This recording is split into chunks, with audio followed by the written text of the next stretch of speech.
Absolutely, Kartikeya. In fact, DK Shiv Kumar has just spoken, and his words don't really come out with clarity. He says we believed and hoped there would be only 5,000 odd people, but the number that showed up were nearly 45,000 people. And along the streets of Bengaluru, which is so narrow, you barely can have three cars in one road at the same time.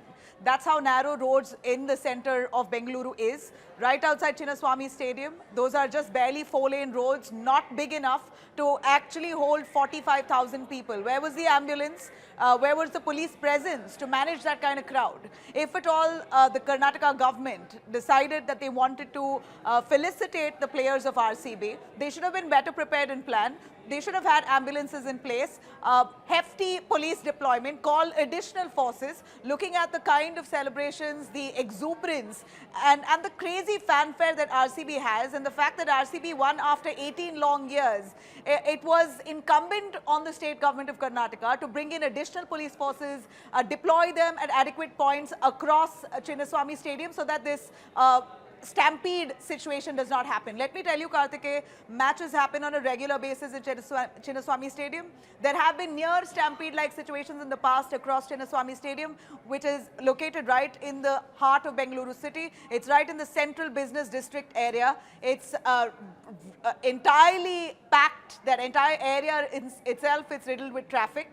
You have huge traffic presence in that very corner of, or the entire surrounding of Chinnaswamy Stadium is choco-block. So when you know there's going to be traffic, when you know that there are going to be crowds who will come to get a glimpse of the RCB players, then where were the additional forces deployed? We did not see that kind of police force present there to ensure that a stampede situation does not occur. More importantly, there were no ambulances on the street. So this is entirely the responsibility on the state government of Karnataka, and as expected, the BJP lapping it up, accusing the Congress government of laxities. You had B.Y. Vijayendra, the president of the BJP, outrightly saying that the Congress government has to take full responsibility. What was the need for all these photo ops? Which is true.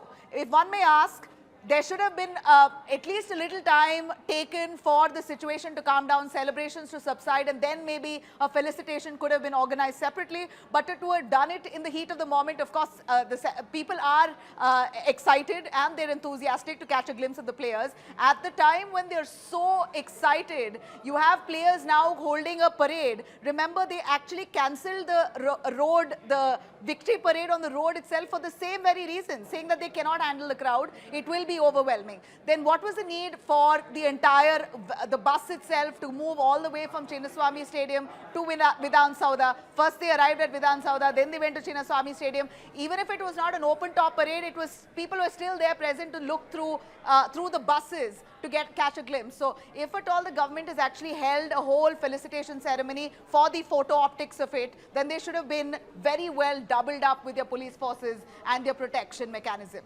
No ambulance on the streets is the biggest mistake of the Congress here.